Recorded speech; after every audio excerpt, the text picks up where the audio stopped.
नमस्कार. मराठीयन्स किचनमध्ये मी उत्कर्षा आपले मनापासून स्वागत करते. आज मी तुमच्यासाठी घेऊन आले आहे चिकन काळ्या रस्साची रेसिपी.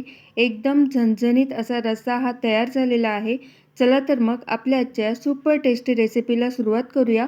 आणि हो, तुम्ही जर मराठीयन्स किचन चॅनलवर नवीन असाल तर चॅनलला सबस्क्राईब जरूर करा. सगळ्यात आधी मी इथे 1 किलो चिकन स्वच्छ धुवून घेतले. त्याला आता आपल्याला मॅरिनेट करून घ्यायचं आहे. त्यासाठी यावर 1 चमचा हळद, 1 चमचा धना पावडर आणि चवीनुसार मीठ टाकायचं आहे. हे सगळं व्यवस्थित मिक्स करून घ्यायचं आहे. मिक्स करून घेतल्यानंतर हे चिकन आपल्याला एक 10 ते 15 मिनिटे मॅरिनेट होण्यासाठी ठेवायचं आहे.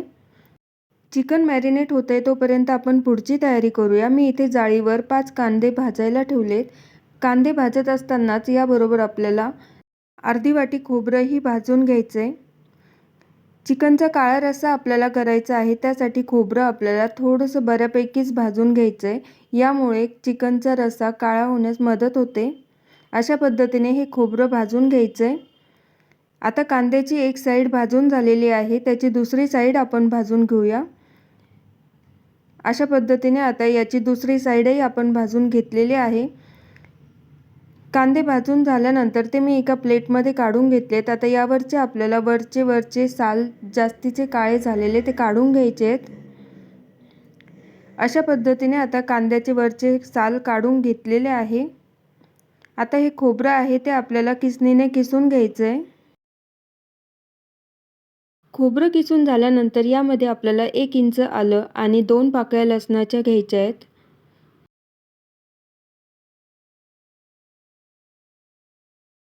आता यामध्ये कोथिंबीर घ्यायची आहे आणि हे सगळं आपल्याला मिक्सरला वाटून घ्यायचं आहे. हा मसाला आपल्याला मिक्सरला पाणी टाकून वाटून घ्यायचा आहे. अशा पद्धतीने हे मसाल्याचं वाटण तयार आहे. आता कुकरमध्ये मी 2 पळी तेल टाकते आहे. यामध्ये आपल्याला खडा मसाला टाकायचा आहे. यामध्ये 2 तेजपत्त्याची पानं, 2 हिरवी विलायची, 4 लवंग आणि दालचिनी टाकायची आहे. आता हे परतल्यानंतर यामध्ये आपल्याला 3 बारीक चिरलेले कांदे टाकायचे आहेत. कांदा यामध्ये 4 ते 5 मिनिटे व्यवस्थित परतवून घ्यायचा आहे.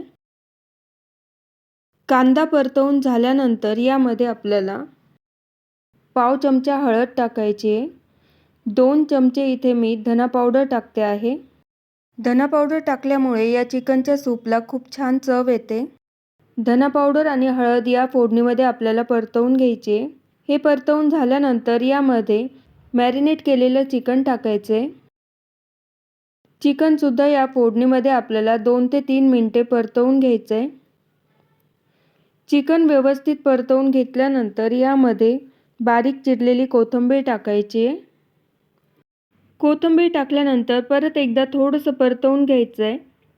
परतवून घेतल्यानंतर यावर आपल्याला एक झाकण ठेवायचं आहे आणि या झाकणात आपल्याला ग्लासभर पाणी टाकायचं आहे. वरती झाकणात पाणी ठेवून बारीक गॅसवर आपल्याला हे वाफवून घ्यायचं आहे. त्यामुळे चिकनला छान चव येते. अशा पद्धतीने आता ताटलीतलं पाणी गरम झालेलं आहे आणि चिकन पण वाफवून झालं आहे. त्यामध्ये हे पाणी टाकायचं आहे आणि आणखी एक ग्लासभर पाणी आपल्याला यामध्ये टाकायचं आहे. कुकरचं झाकण लावून याच्या आपल्याला 4 शिट्ट्या करून घ्यायच्या आहेत. आता तुम्ही पाहू शकता कुकरच्या शिट्ट्या करून घेतलेल्या आहेत आणि आता हे चिकनचं पिवळं सूप एकदम मस्त तयार आहे. आता यातलं तुम्हाला जितकं हवं असेल तुम्ही साईडला काढून घेऊ शकता आणि उरलेलं आपल्याला चिकनचा काळा रस्सा करायला वापरायचं आहे. अशा पद्धतीने आता चिकनचे पीस आणि सूप बाजूला काढून घेतलेलं आहे. आता आपण पुढची तयारी करूया. इथे मी गॅसवर कढई तापायला ठेवली आहे. या कढईमध्ये 3 पळी तेल टाकले. तेल टाकल्यानंतर यामध्ये आपण जे मसाल्याचं वाटण तयार केलं आहे ते त्यामध्ये टाकायचे. मसाल्याचं वाटण टाकल्यानंतर यामध्ये अर्धा चमचा हळद आणि 1 चमचा लाल मिरची पावडर, 2 चमचे घरचा काळा मसाला टाकायचा आहे. घरचा काळा मसाला कसा बनवायचा या व्हिडिओची लिंक मी डिस्क्रिप्शनमध्ये दिलेली आहे. तुम्हाला जर काळा मसाला घरचा तयार करायचा असेल तर तुम्ही ती रेसिपी नक्की पहा. आता हा मसाला आपल्याला 7 ते 8 मिनिटे बारीक गॅसवर परतवून घ्यायचा आहे. तुम्ही पाहू शकता मसाला एकदम व्यवस्थित परतला गेलेला आहे. याला तेलही सुटलेलं आहे. आता या मसाल्यामध्ये आपल्याला उरलेलं चिकन टाकून घ्यायचं आहे. चिकनचा पिवळा रस्सा भरपूर असल्यामुळे यामध्ये वरतून एक्स्ट्रा पाणी टाकण्याची गरज अजिबातच नाही आहे. शक्यतो वरतून पाणी नाही टाकलेलंच बरं, त्यामुळे चव बदलते. पिवळ्या रस्स्याला जेवढं पाणी आहे तेच पुरेसं आहे. आता यामध्ये बारीक चिरलेली कोथिंबीर टाकायची आणि हा रस्सा आपल्याला 4 ते 5 मिनिटे उकळवून घ्यायचा आहे. तुम्ही पाहू शकता चिकनच्या रस्स्याला किती सुंदर कलर आलेला आहे आणि अशा पद्धतीने आपला हा चिकनचा झणझणीत काळा रस्सा तयार आहे. तुम्ही पण ही रेसिपी नक्की ट्राय करा. एकदम मस्त झालेली आहे. आणि तुम्हाला जर हा व्हिडिओ आवडला असेल तर लाईक करा, शेअर करा आणि मराठीयन्स किचन चॅनलला सबस्क्राईब करा आणि बेल आयकॉनवर क्लिक करा, म्हणजे तुम्हाला माझ्या या पुढच्या व्हिडिओच्या नोटिफिकेशन्स मिळतील. आणि कमेंटमध्ये नक्की सांगा रेसिपी कशी झाली आहे ते.